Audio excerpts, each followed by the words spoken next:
अस्सलाम वालेकुम friends, welcome back my channel cook with Mariyam. बिस्मिल्लाहिर्रहमानिर्रहीम। आज मैं आपके लिए रोहा की फलियाँ बनाने की रेसिपी लेके आई हूँ। अक्सर तो ये हर इलाके हर सीढ़ी से मिल जाती हैं। यहाँ मैंने 1 किलो रोहा की फलियाँ ली थी। जो थोड़ी पकी थी उसके मैंने बीज निकाल लिए, थोड़ी नरम थी उसके मैंने छोटे छोटे पीस बना के रख लिए। यहाँ मैंने 4-5 हरी मिर्चें ली हैं, थोड़े से मैंने लहसुन के अदरक के टुकड़े लिए, थोड़े से लहसुन के जवे लिए, 1 अदद मैंने टमाटर लिए बड़े वाले।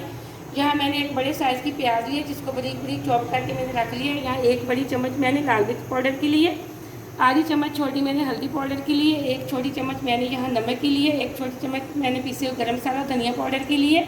इसमें ज़्यादा मसालों की झंझट में हम नहीं पड़ेंगे, ये बहुत ही आसान तरीके से बनने वाली रेसिपी है। यहाँ मैंने सालन बनाने के लिए एक कढ़ाई के अंदर आधा कप तकरीबन ऑयल का डाल दिया। तो ऑयल हमारा गर्म हो चुका है। अब हम इसके अंदर डालेंगे जो मेरे पास चॉप की हुई प्याज थी वो। फ्लेम को अभी हम मीडियम पे रखेंगे। प्याज को हम हल्का हल्का सा ब्राउन कर लेते हैं। यहाँ प्याज हमारा हल्का हल्का सा ब्राउन हो चुका है। अब हम इसको ज़्यादा ब्राउन नहीं करेंगे। अब इसके अंदर जो मैंने लहसुन अदरक हरी मिर्च का पेस्ट बनाया वो डाल देंगे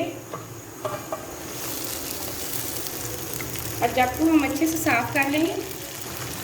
मसाले के अंदर हम ज़्यादा पानी नहीं डालेंगे, सिर्फ हम जब को साफ़ करके थोड़ा सा तकरीबन 2 चम्मच के बराबर मैंने इसके अंदर पानी डाला है।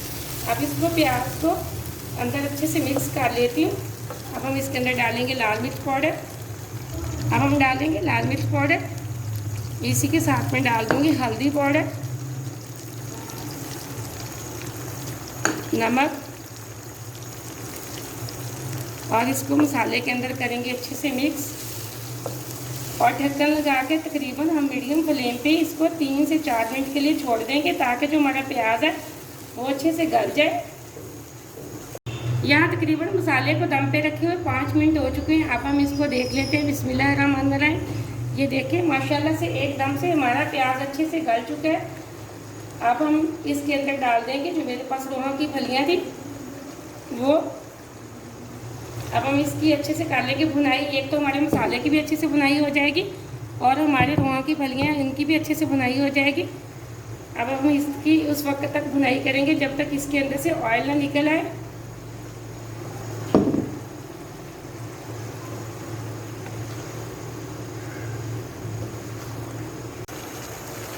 यह मैंने 5 से 6 मिनट अच्छे से मसाले की और फलियों की भुनाई कर ली है। अब मैं इसके अंदर आधा गिलास पानी का डालूंगी इनको गलाने के लिए। यह मैंने आधा गिलास इसके अंदर पानी का डाल दिया है और अच्छे से कर लेती हूँ मसाले के अंदर मिक्स। अब हम ढक्कन लगा के फ्लेम को मीडियम से थोड़ा लो पे रख के 8 से 7 मिनट के लिए ढक्कन लगा के छोड़ देंगे ताकि जो हमारी फलियाँ अच्छे से गल जाएं। मिलते हैं 7 से 8 मिनट बाद। यहाँ सालन को दम पे रखे हुए तकरीबन 8 मिनट हो चुके हैं। अब हम चेक कर लेते हैं। बिस्मिल्लाहिर्रहमानिर्रहीम। फ्लेम को मैं ऑफ़ करने लगी हूँ। माशाल्लाह माशाल्लाह ये देखें एकदम से हमारा सालन बिल्कुल तैयार हो चुका है। बहुत अच्छे से पक गया है, बहुत अच्छे से ये देखिए फलियाँ गल चुकी हैं। अब मैं इसके अंदर जो मेरे पास पिसा हुआ गरम मसाला था वो डाल दूँगी। अब मैंने जो पिसा हुआ गरम मसाला था वो इसके ऊपर डाल दिया। अब थोड़ा सा हम डालेंगे इसके ऊपर हरा धनिया जिसको मैंने अच्छे से साफ़ करके धो के रख दिया था। अब इसको कर लूँगी अच्छे से मिक्स। ये रोहा की फलियों का सालन एकदम बहुत ही मज़े का बनता है। आप इस रेसिपी को ज़रूर ट्राई करना और रेसिपी को पूरा देखा करें, लाइक भी किया करें। अगर आपने अभी तक चैनल को सब्सक्राइब नहीं किया तो प्लीज़ जल्दी से कर लें ताकि हर आने वाली वीडियो सबसे पहले आप देख सकें और मज़े मज़े की चीज़ें बना सकें। ये चैनल को सब्सक्राइब करना आपकी तरफ से प्यार होता है, मुझे खुशी मिलती है कि मैंने कोई अच्छी रेसिपी आपको सिखाई है। अब मैं सालन को एक प्लेट के अंदर निकाल लेती हूँ। यहाँ सालन मैंने एक प्लेट के अंदर निकाल लिया। अब हम इसके ऊपर थोड़ा थोड़ा सा ये हरा धनिया छिड़का देंगे।